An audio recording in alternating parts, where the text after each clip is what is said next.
ಇನ್ನು ಚಿತ್ರದುರ್ಗದ ಉಪನಾಯಕನಹಳ್ಳಿಯಲ್ಲೂ ಕೂಡ ಬರದ ಪರಿಸ್ಥಿತಿ ಉಂಟಾಗಿದೆ. ಗ್ರಾಮದ ಕೊಳವೆ ಬಾವಿಗಳು ಬರಿದಾಗಿ ನೀರಿಗೆ ಹಾಹಾಕಾರ ಎದುರಾಗಿದೆ. ತಳ್ಳುವ ಗಾಡಿಯಲ್ಲಿ ಜನ ನೀರು ತರ್ತಾ ಇದ್ದಾರೆ. ಖಾಲಿ ಕೊಡಗಳನ್ನ ಪ್ರದರ್ಶಿಸಿ ಜನರು ಆಕ್ರೋಶವನ್ನು ವ್ಯಕ್ತಪಡಿಸ್ತಾ ಇದ್ದಾರೆ. ದೂರದ ತೋಟಗಳಿಂದ ನೀರು ತರಬೇಕಾದಂತಹ ದುಸ್ಥಿತಿ ಎದುರಾಗಿದೆ. ನೀರಿನ ಸಮಸ್ಯೆ ಹೇಳಿದ್ರೂ ಅಧಿಕಾರಿಗಳು ಸ್ಪಂದಿಸ್ತಾ ಇಲ್ಲ. ಗ್ರಾಮದತ್ತ ಸುಳಿಯದ ಶಾಸಕರ ವಿರುದ್ಧ ಅಲ್ಲಿನ ಸ್ಥಳೀಯರು ಕಿಡಿಕಾರ್ತಿದ್ದಾರೆ. ಈ ಕುರಿತಂತೆ ನಮ್ಮ ಪ್ರತಿನಿಧಿ ಬಸವರಾಜ್ ವರದಿ ಕೊಟ್ಟಿದ್ದಾರೆ. ಬನ್ನಿ ನೋಡೋಣ. ಕೋಟೆನಾಡು ಚಿತ್ರದುರ್ಗದಲ್ಲಿ ಭೀಕರ ಬರಗಾಲ ಆವರಿಸಿದೆ. ಹನಿ ನೀರಿಗೂ ಜನ ಪರದಾಡುವ ಪರಿಸ್ಥಿತಿ ನಿರ್ಮಾಣ ಆಗಿದೆ. ನಾನೀಗ ಚಿತ್ರದುರ್ಗ ತಾಲೂಕಿನ ಉಪನಾಯಕನಹಳ್ಳಿ ಗ್ರಾಮದಲ್ಲಿದ್ದೇನೆ. ತಾವು ದೃಶ್ಯಗಳಲ್ಲಿ ನೋಡ್ಬೋದು. ಈ ಒಂದು ಗ್ರಾಮದ ಜನ ಏನಂತಂದರೆ, ಒಂದು ಕೊಡ ನೀರು ತರಬೇಕಂದ್ರೆ 1 ಕಿಲೋಮೀಟ್ರಿಗೂ ಹೆಚ್ಚು ದೂರದ ತೋಟಗಳಿಗೆ ಹೋಗಬೇಕಾಗಿದೆ. ತಳ್ಳೋ ಗಾಡಿಗಳಲ್ಲಿ ಸರದಿ ಸಾಲಲ್ಲಿ ನಿಂತು ನೀರು ತರ್ತಕ್ಕಂಥ ಪರಿಸ್ಥಿತಿ ಇಲ್ಲಿ ನಿರ್ಮಾಣ ಆಗಿದೆ. ಪ್ರತಿ ಮನೆಯ ಹೆಣ್ಣು ಮಗಳಿಗೆ ನೀರು ತರತಕ್ಕಂಥದ್ದೇ ಒಂದು ದೊಡ್ಡ ಸಾಹಸದ ಕೆಲಸ ಆಗಿರ್ತಕ್ಕಂಥದ್ದು.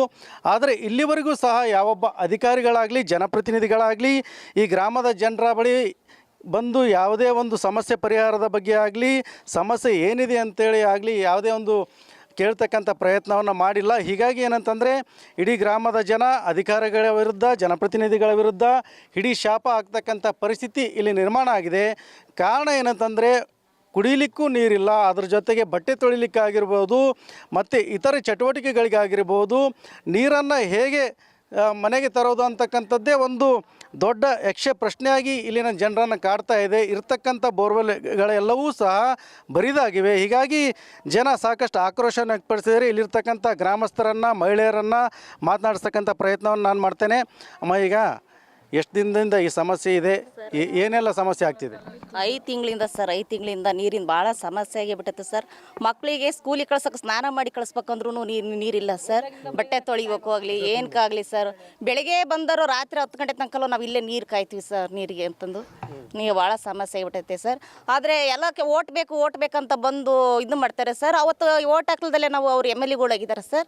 ನಮಗೆ ನೀರಿನ ವ್ಯವಸ್ಥೆ ಮಾಡಿಕೊಡ್ಬೇಕು ಸರ್. ನಮಗೆ ಇಲ್ಲಿ ಮತ್ತೋರ್ವ ಗ್ರಾಮಸ್ಥರಿದ್ದಾರೆ, ಅವ್ರನ್ನ ಮಾತಾಡಿಸ್ತೀನಿ. ಈಗ ಈ ಸಮಸ್ಯೆಗೆ ಪರಿಹಾರಕ್ಕೋಸ್ಕರ ಯಾರಾದರೂ ಅಧಿಕಾರಿಗಳು ಅಥವಾ ಜನಪ್ರತಿನಿಧಿಗಳು, ಶಾಸಕರು ಸ್ಪಂದಿಸಿದಾರಾ? ಏನಾದರೂ ಭರವಸೆ ನೀಡಿದಾರ? ಹೋಗ್ಲಿ ಇಲ್ಲ ಸರ್, ಏನು ನೀಡಿಲ್ಲ. ಅವ್ರು ಹೇಳ್ತಾರೆ ಅನುದಾನ ಇಲ್ಲ ಅಂತ ಹೇಳ್ತಾರೆ ಸರ್. AW ಕೇಳಿದ್ರೆ ದುಡ್ಡೇ ಇಲ್ಲ, ನಮ್ಮ ಗ್ರಾಂಟಲ್ಲಿ ದುಡ್ಡಿಲ್ಲ, ನಾವು ಬೋರ್ ಕೊರೆಯೋಕ್ಕಾಗಲ್ಲ. ಬೋರ್ನ ಕೇಳಿದ್ರೆ ನಾವು ಬರೋದಿಲ್ಲ, ಅವ್ರು ದುಡ್ಡೇ ಕೊಡ್ತಿಲ್ಲ, ನಾವು ಬರೋಕ್ಕಾಗಲ್ಲ ಅಂತ ಹೇಳಿ ಸರ್. ಈಗ 5 ತಿಂಗಳಿಂದ ತುಂಬ ಕಷ್ಟ ಇದೆ ಸರ್. ಜಾನುವಾರುಗಳು, ಭಾಳ ಜಾನುವಾರುಗಳಿದ್ದಾವೆ. ಆಮೇಲೆ ಒಂದು 3ರಿಂದ 4 ಸಾವಿರ ಜನ ವಾಸವಿದೆ ಸರ್. ಇಲ್ಲಿ ಭಾಳ ತುಂಬ ಕಷ್ಟ ಇದೆ. ಮಕ್ಕಳನ್ನ ಸ್ಕೂಲಿಗೆ ಕಳ್ಸೋಕ್ಕೂ ಆಗ್ತಿಲ್ಲ.